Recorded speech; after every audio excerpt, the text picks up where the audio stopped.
Hello and welcome to another installment of Rinaldo's product review. My name is Brett. I'm the videographer here at Rinaldo Imports. Today I'm going to show you how to complete the MBZ laser cut outdoor bathroom. Though I'm not experienced in layout and structure building, as an accomplished artist I can use my artistic skill to ensure quality in my work. Though if you're watching this video and have any suggestions on how to further improve my technique, please let me know. Also, if you enjoyed what you saw here today and would like a structure of your own, submit a request and I will build you the structure of your choice and possibly even film the process. Here is an overview of the tools we'll need to complete this structure. We have our MBZ laser cut painting kit, a stiff brush to clean the cardboard, our model glue, our right-way clamps, and our kit.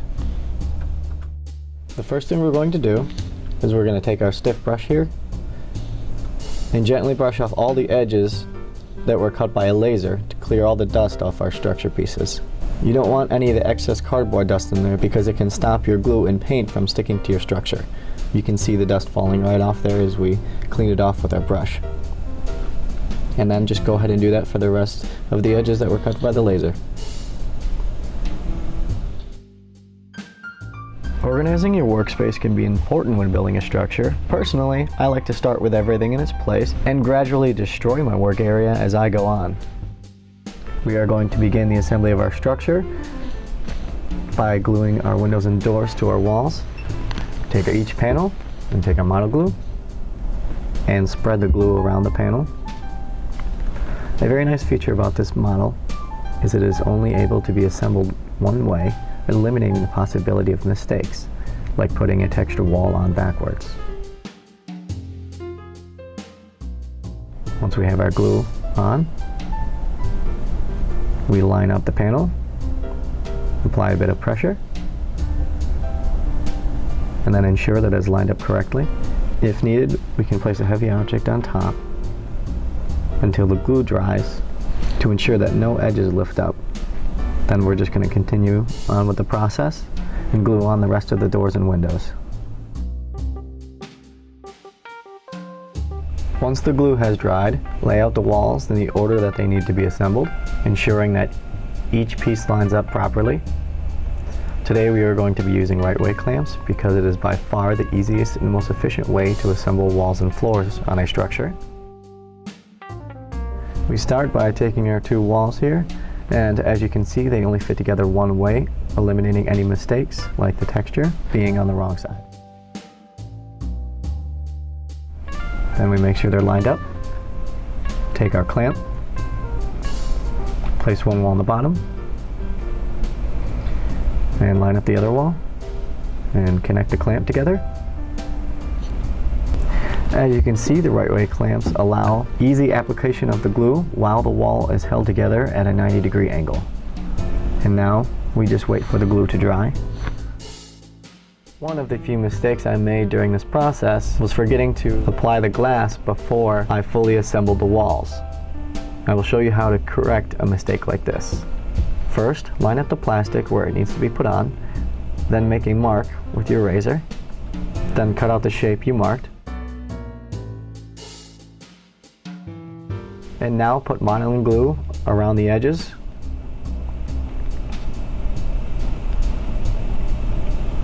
An extra dot in each corner for a more secure hold.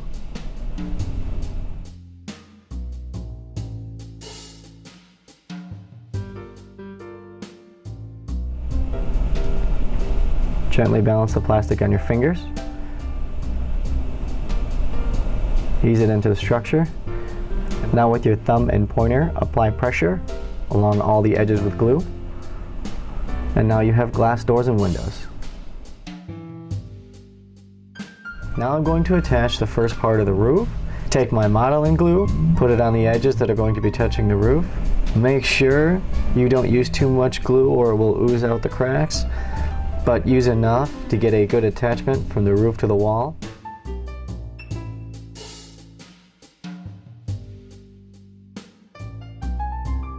Place the piece on top, apply pressure on the areas with glue, and now you have the first part of your roof attached.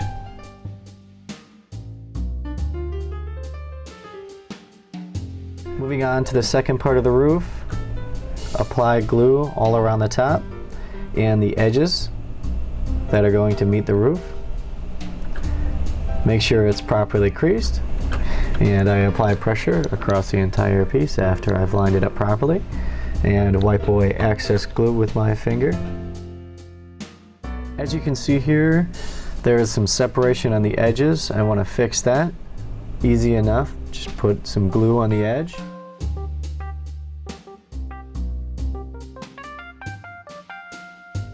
And then I push it into the cracks with my finger. Take my right way clamp, use the magnets to hold the sides together while the glue dries, and then do the same thing on the other side. And now I've fixed the separation problem. While that glue dries, I'm going to apply the top strip of the roof. Apply glue to the strip as needed, and place it on top of the roof. You can see here I've made containers for the paint with some styrofoam cups, and using the top I've made pallets to mix my paint on. These things can be made with almost any material lying around the house. Before I begin painting the structure, I need to prime it to prevent the structure from warping once the paint is applied. Make sure when you're priming you don't use plastic brushes, as some primers can melt them. Also, dilute your primers as needed. And I take my brush and I apply a thin layer of primer around the entire structure, ensuring that all areas are covered to prevent warping of the structure when the paint is applied.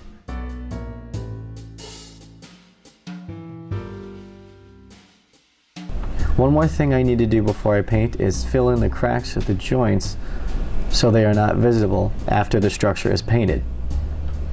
I can do this easily with my modeling paste. It has the consistency of a wood putty and is used in a similar way.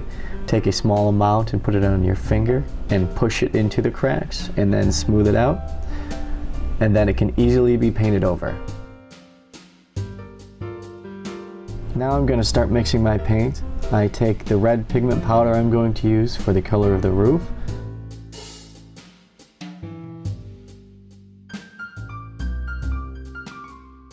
And then I'm going to take a very small amount of water. The cap on the top of a water bottle works very well for this because it is easy to control the amount you use.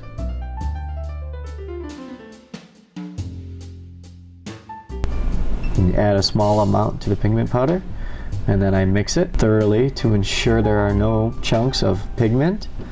It is very important to experiment with the amount of paint you use before you apply it to your structure. This way you have a good idea of how the consistency needs to be for your personal preference. Now I'm going to take the brown and mix it in with the red to get that brownish red brick color.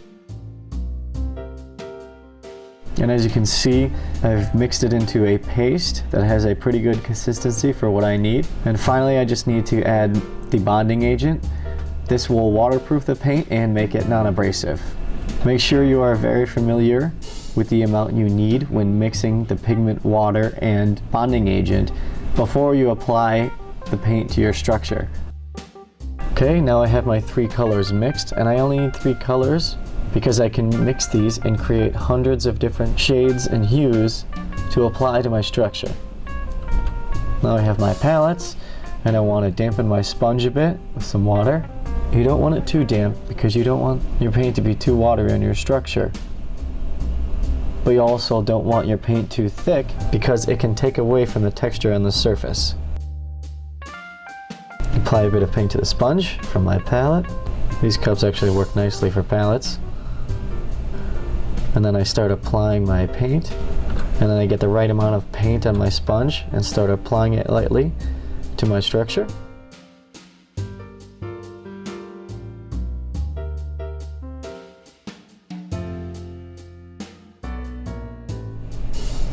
A nice even coat of paint all around.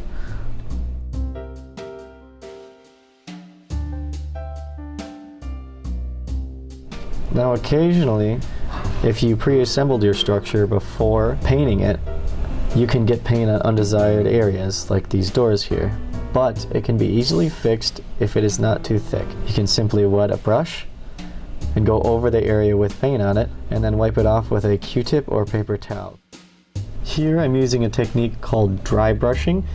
I make sure my sponge is almost dry, very, very slightly damp, and I put an extremely small amount of paint on the sponge, and then I lightly brush it onto the surface, creating this light coat of paint that you see here on the corners to make the building look a little worn and give it a little wear and tear. Dry brushing is very useful to create textures, highlights, and lowlights on certain surfaces. I will be using this technique throughout the painting of my structure. Now that looks nice and brings a little life to my building. Next, I'm going to use my dark brown to paint these little pieces of cardboard that imitate planks of wood on the building.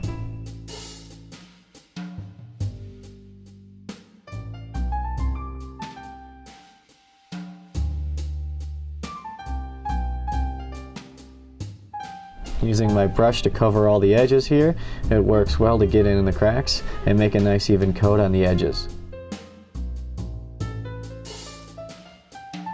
Now I'm moving on to my roof.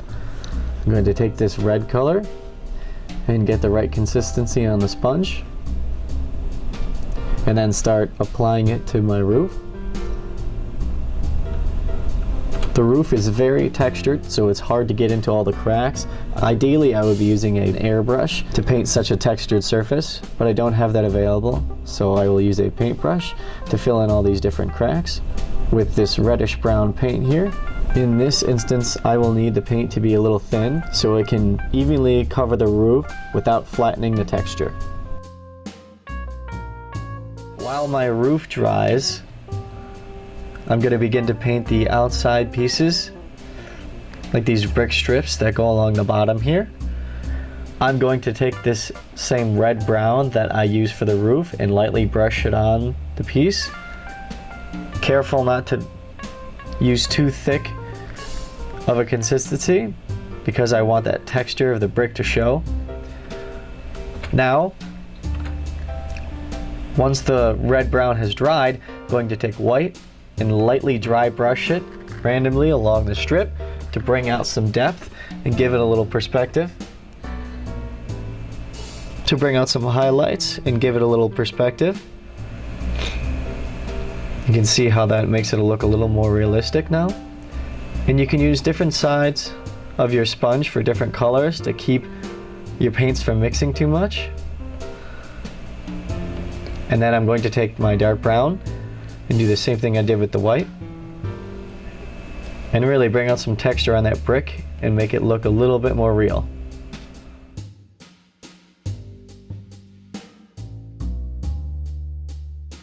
Now I'm going to do the same thing on the roof that I did with the bricks. I'm going to take my dark brown and randomly and lightly dry brush it along the edges, giving it a little more texture and bringing out some depth. And then I squeeze my sponge to get a little more saturated brown all along the edges, making it look slightly weathered. Now I'm going to take the white and do the same thing all along the roof, bringing out some of the texture of the tiles and really accentuating that, making it look a little more realistic.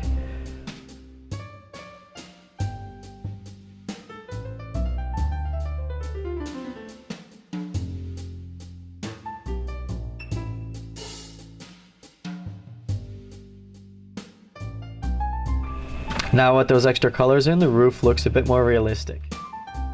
Once I have all my exterior pieces painted, I'm going to begin to glue them onto the structure.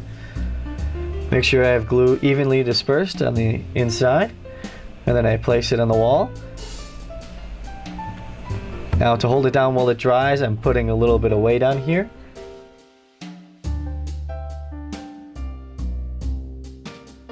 And now for the final step, I'm going to glue in these door and window frames, and they are really small pieces. So to help me get the glue on them without adding too much, I put glue on my table and then brush them on the beads of glue and then place them on the wall with the tweezers. And now when that glue dries, my structure is complete. Doesn't that look fantastic? This concludes our presentation on the MBZ Laser Cut Outdoor Bathroom. To purchase any of the products shown here today, visit our website, Reynolds.com, and keep an eye out on our YouTube channel for upcoming tutorials on structures and layouts like this one. Thank you for watching.